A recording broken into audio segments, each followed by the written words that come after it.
ಬಲಿಷ್ಠವಾಗುತ್ತವೆ. ಸ್ನೇಹಿತರೆ, ಅದಕ್ಕೂ ಮೊದಲು ನನ್ನದೊಂದು ಕಳಕಳಿಯ ವಿನಂತಿ. ಸ್ನೇಹಿತರೆ, ಎಷ್ಟೋ ಜನ ವಿಡಿಯೋ ನೋಡುತ್ತಾರೆ, ಆದರೆ ಲೈಕ್ ಮಾಡುವುದನ್ನು ಮರೆತು ಬಿಡುತ್ತಾರೆ. ದಯವಿಟ್ಟು ಲೈಕ್ ಮಾಡಿ. ನಿಮ್ಮ ಅನಿಸಿಕೆ ಅಭಿಪ್ರಾಯಗಳನ್ನು ಕಮೆಂಟ್ ಮಾಡುವ ಮೂಲಕ ತಿಳಿಸಿ. ವಯಸ್ಸಾಗುತ್ತಾ ಹೋದಂತೆ ಎದ್ದು ನಿಂತುಕೊಂಡರೆ ಸಾಕು, ಕಾಲುಗಳಲ್ಲಿ ನೋವು.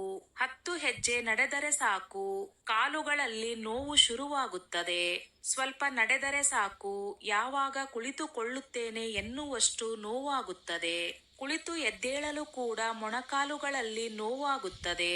ವಯಸ್ಸಾದವರಿಗೆ ಇದೊಂದು ದೊಡ್ಡ ಸಮಸ್ಯೆಯಾಗಿ ಬಿಟ್ಟಿದೆ. ಒಂದು ರಿಪೋರ್ಟ್ನ ಪ್ರಕಾರ ಭಾರತ ದೇಶದಲ್ಲಿ 60 ವರ್ಷ ಮೇಲ್ಪಟ್ಟವರು ಪ್ರತಿದಿನ 3 ಜನರಲ್ಲಿ ಒಬ್ಬರು ಬೀಳುತ್ತಾರೆ ಎಂದು ವರದಿಯಾಗಿದೆ. ನಿಮಗೆ ಆಶ್ಚರ್ಯವಾಗಬಹುದು, ಇದರಲ್ಲಿ ಮಹಿಳೆಯರ ಸಂಖ್ಯೆ ಜಾಸ್ತಿ ಇದೆ. ಮನೆಯಲ್ಲಿನ ಹೆಣ್ಣು ಮಕ್ಕಳೇ ಈ ರೀತಿ ಬಿದ್ದು ಕೈ ಕಾಲು ಮುರಿದುಕೊಂಡರೆ ಮನೆಯ ಪರಿಸ್ಥಿತಿ ಏನಾಗುತ್ತದೆ? 60ರಿಂದ 70 ವರ್ಷ ವಯಸ್ಸಿನಲ್ಲಿ ಬಿದ್ದು ಕೈ ಕಾಲುಗಳನ್ನು ಮುರಿದುಕೊಂಡರೆ ತುಂಬಾ ದೊಡ್ಡ ಸಮಸ್ಯೆಯಾಗುತ್ತದೆ. ಏಕೆಂದರೆ ನಮಗೆ ವಯಸ್ಸಾಗಿ ಬಿಟ್ಟಿರುತ್ತದೆ. ಬೇಗ ನಾವು ಚೇತರಿಸಿಕೊಳ್ಳಲು ಅಷ್ಟು ಸುಲಭವಾದ ಮಾತಲ್ಲ. ಯುವಕರಾದರೆ ಬೇಗ ಬೇಗ ಗುಣಮುಖರಾಗುತ್ತಾರೆ.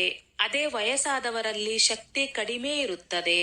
ಪೋಷಕಾಂಶಗಳ ಕೊರತೆ, ವಿಟಮಿನ್ಸ್ಗಳ ಕೊರತೆಯಿಂದಾಗಿ ತಿಂಗಳ ಗಂಟಲೆ ಹಾಸಿಗೆ ಹಿಡಿಯಬೇಕಾಗುತ್ತದೆ.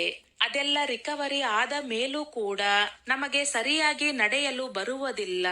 ಸ್ವಲ್ಪ ಹೆಚ್ಚು ಕಮ್ಮಿಯಾದರೂ ಮತ್ತೆ ಮೂಳೆ ಮುರಿಯುವ ಚಾನ್ಸಸ್ ಜಾಸ್ತಿ ಇರುತ್ತದೆ. ಸ್ನೇಹಿತರೆ, ವಯಸ್ಸಾಗುವುದು, ವೃದ್ಧಾಪ್ಯ ಎನ್ನುವುದು ಭಯಪಡುವ ಸಮಯವಲ್ಲ. ಇದು ಒಂದು ರೀತಿಯ ಹೊಸ ಅನುಭವವನ್ನು ಪಡೆಯುವ ಸಮಯವಾಗಿದೆ. ಈ ಸಮಯದಲ್ಲಿ ಹೆಚ್ಚಿನ ಅನುಭವ ಹಾಗೂ ಆತ್ಮವಿಶ್ವಾಸದ ಅವಶ್ಯಕತೆ ಹೆಚ್ಚಾಗಿದೆ.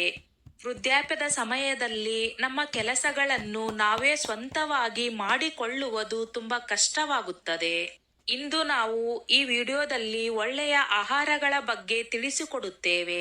ಇದರಿಂದಾಗಿ ನಿಮ್ಮ ಮೂಳೆಗಳು ಬಲಿಷ್ಠವಾಗುತ್ತವೆ, ಮಾಂಸಖಂಡಗಳು ಬಲಿಷ್ಠವಾಗುತ್ತವೆ, ನಿಮ್ಮ ಮಾನಸಿಕ ಹಾಗೂ ದೈಹಿಕ ಆರೋಗ್ಯ ಕೂಡ ಸುಧಾರಿಸುತ್ತದೆ.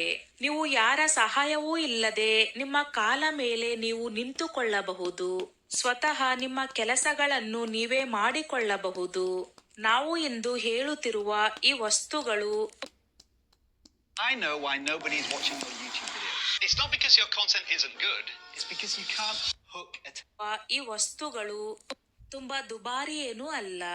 ಇದು ನಿಮ್ಮ ಮನೆಯಲ್ಲಿಯೇ ಸಿಗುತ್ತದೆ. ಆದರೆ ಇದರ ಬಗ್ಗೆ ನಿಮಗೆ ಗೊತ್ತಾಗಬೇಕು. ಇದನ್ನು ಹೇಗೆ ಸೇವಿಸಬೇಕು, ಯಾವ ಸಮಯದಲ್ಲಿ ಸೇವಿಸಬೇಕು, ಎಷ್ಟು ಪ್ರಮಾಣದಲ್ಲಿ ಸೇವಿಸಬೇಕು ಎಂದು. ಮೊದಲನೆಯದಾಗಿ ಕಡಲೆಕಾಳು. ಇದನ್ನು ಆಯುರ್ವೇದದಲ್ಲಿ ಫಲವರ್ಧಕ ಎಂದು ಕರೆಯುತ್ತಾರೆ. ಆಯುರ್ವೇದದ ಅನುಸಾರ ಈ 3 ದೋಷಗಳು, ವಾತ, ಪಿತ್ತ, ಕಫ, ಈ ದೋಷಗಳನ್ನು ಪರಿಹಾರ ಮಾಡಲು ಕಡಲೆಕಾಳುಗಳನ್ನು ಬಳಸುತ್ತಾರೆ. ಯಾವಾಗ ನಮಗೆ ವಯಸ್ಸಾಗುತ್ತಾ ಹೋಗುತ್ತದೆಯೋ ಆಗ ನಮ್ಮ ಮಾಂಸಖಂಡಗಳಲ್ಲಿನ ಶಕ್ತಿ ಕಡಿಮೆಯಾಗಿ ಮೂಳೆಗಳಲ್ಲಿ ಒಂದು ರೀತಿಯ ಕಟ್ ಕಟ್ ಎನ್ನುವ ಶಬ್ದ ಬರಲು ಶುರುವಾಗುತ್ತದೆ.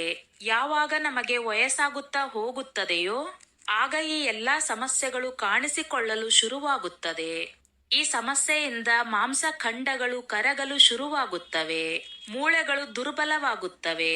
ಆದರೆ ನಾವು ಕಡಲೆಕಾಳುಗಳನ್ನು ನಿಯಮಿತವಾಗಿ ಸೇವಿಸುವುದರಿಂದ ನಮ್ಮ ಮಾಂಸಖಂಡಗಳು ಬಲಿಷ್ಠವಾಗುತ್ತದೆ, ಮೂಳೆಗಳು ಕೂಡ ಗಟ್ಟಿಯಾಗುತ್ತವೆ. ಕಡಲೆಕಾಳಿನಲ್ಲಿ ಜಾಸ್ತಿ ಪ್ರಮಾಣದಲ್ಲಿ ಪ್ರೋಟೀನ್ ಇರುತ್ತದೆ. 100 ಗ್ರಾಮ ಕಡಲೆಕಾಳಿನಲ್ಲಿ 11 ಗ್ರಾಂನಷ್ಟು ಪ್ರೋಟೀನ್ ಇರುತ್ತದೆ. ಕಡಲೆಕಾಳಿನಲ್ಲಿ vitamin A, vitamin C, vitamin B6, potassium, magnesium ಭರ್ಪೂರವಾಗಿ ಕಡಲೆಕಾಳಿನಲ್ಲಿ ಇರುತ್ತದೆ. ಇವುಗಳನ್ನು ಸೇವಿಸುವುದರಿಂದ ನಮ್ಮ ಕಾಲುಗಳಿಗೆ ಸಾಕು ಇಡಬೇಕು. ನಂತರ ಅವುಗಳನ್ನು ಖಾಲಿ ಹೊಟ್ಟೆಯಲ್ಲಿ ಸೇವಿಸಬೇಕು. 1 ತಿಂಗಳಲ್ಲಿ ನೀವೇ ಹೇಳುತ್ತೀರಿ, ನನ್ನ ಕಾಲುಗಳು ಮೊದಲಿನಂತೆ ನೋವಾಗುವುದಿಲ್ಲ, ತುಂಬಾ ಬಲಿಷ್ಠವಾಗಿದೆ ಎಂದು. ಎರಡನೆಯದಾಗಿ ಬೀಟ್ರೂಟ್. ಇದು ಯಾವ ರೀತಿಯ ತರಕಾರಿ ಎಂದರೆ ಎಲ್ಲರೂ ಇದನ್ನು ನಿರ್ಲಕ್ಷಿಸುತ್ತಾರೆ. ಆದರೆ ಇದರಲ್ಲಿ ಪೋಷಕಾಂಶಗಳ ಭಂಡಾರವೇ ಇದೆ ಎನ್ನುವುದು ಎಲ್ಲರಿಗೂ ಸರಿಯಾಗಿ ಗೊತ್ತಿಲ್ಲ. ಆಯುರ್ವೇದದಲ್ಲಿ ಇದನ್ನು ಪೋಷಕಾಂಶಗಳ ರಾಜ ಎಂದು ಕರೆಯುತ್ತಾರೆ. ಇದರಲ್ಲಿ vitamin C, fibre, magnesium, potassium ಸಾಕಷ್ಟು ಪ್ರಮಾಣದಲ್ಲಿ ಸಿಗುತ್ತದೆ. ಇದನ್ನು ಸೇವಿಸುವುದರಿಂದ ನಮ್ಮ ದೇಹಕ್ಕೆ ಸಾಕಷ್ಟು ಪ್ರಮಾಣದಲ್ಲಿ ಪೋಷಕಾಂಶಗಳು ಸಿಕ್ಕಿ ನಮ್ಮ ಕಾಲುಗಳು ಬಲಿಷ್ಠವಾಗುತ್ತದೆ. ನಿಮ್ಮ ಕಾಲುಗಳಲ್ಲಿ ನೋವಿದ್ದರೆ, ಮಾಂಸಖಂಡಗಳಲ್ಲಿ ನೋವಿದ್ದರೆ ಇದನ್ನು ಪ್ರತಿದಿನ ಸೇವಿಸುತ್ತಾ ಬನ್ನಿ. ಬೇಸಿಗೆ ಕಾಲದಲ್ಲಿ ನೀವು ಸಾಕಷ್ಟು ಪ್ರಮಾಣದಲ್ಲಿ ಬೀಟ್ರೂಟ್ ಅನ್ನು ಸೇವಿಸಬಹುದು, ಏಕೆಂದರೆ ಇದರ ಪ್ರಕೃತಿ ತಂಪಾಗಿರುತ್ತದೆ. ಇದು ನಮ್ಮ ದೇಹವನ್ನು ತಂಪಾಗಿರಿಸುವಲ್ಲಿ ಪ್ರಮುಖ ಪಾತ್ರವನ್ನು ವಹಿಸುತ್ತದೆ.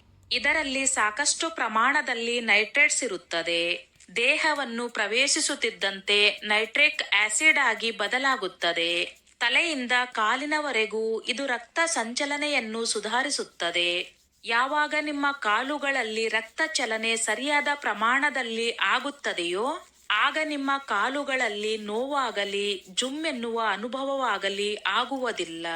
ನಮ್ಮ ದೇಹದಲ್ಲಿ ರಕ್ತ ಸಂಚಲನೆ ಎಲ್ಲಾ ಕಡೆಯೂ ಆಗುವುದು ತುಂಬಾ ಮುಖ್ಯವಾಗಿರುತ್ತದೆ. ಕೆಲವೊಂದಿಷ್ಟು ಜನ ವೇರಿಕೋಸ್ ವೇನ್ನಿಂದ ತುಂಬಾ ಸಮಸ್ಯೆಯನ್ನು ಅನುಭವಿಸುತ್ತಾರೆ. ಮುಖ್ಯವಾಗಿ ಮಹಿಳೆಯರು ತಮ್ಮ ಕಾಲುಗಳಲ್ಲಿ ಗಂಟುಗಳ ರೀತಿ ಆಗುವ ತೊಂದರೆಯನ್ನು ಅನುಭವಿಸುತ್ತಾರೆ. ಇದರಲ್ಲಿಯೂ ಕೂಡ ಫೈಬರ್ನ ಅಂಶ ಜಾಸ್ತಿ ಪ್ರಮಾಣದಲ್ಲಿ ಇರುತ್ತದೆ. ಇದು ಕೂಡ ಜೀರ್ಣ ಶಕ್ತಿಯನ್ನು ಸುಧಾರಿಸುತ್ತದೆ.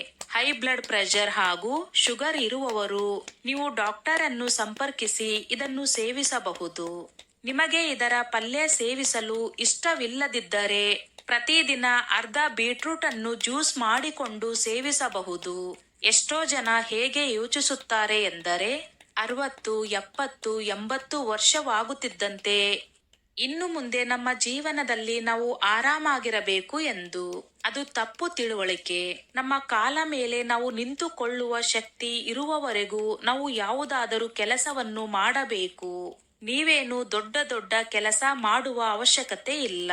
ಮನೆಯಲ್ಲಿ ಸಣ್ಣ ಪುಟ್ಟ ಕೆಲಸ ಮಾಡುವುದು, ಹೊರಗೆ ವಾಕ್ ಮಾಡಲು ಹೋಗುವುದು, ನಿಮ್ಮ ಸ್ನೇಹಿತರ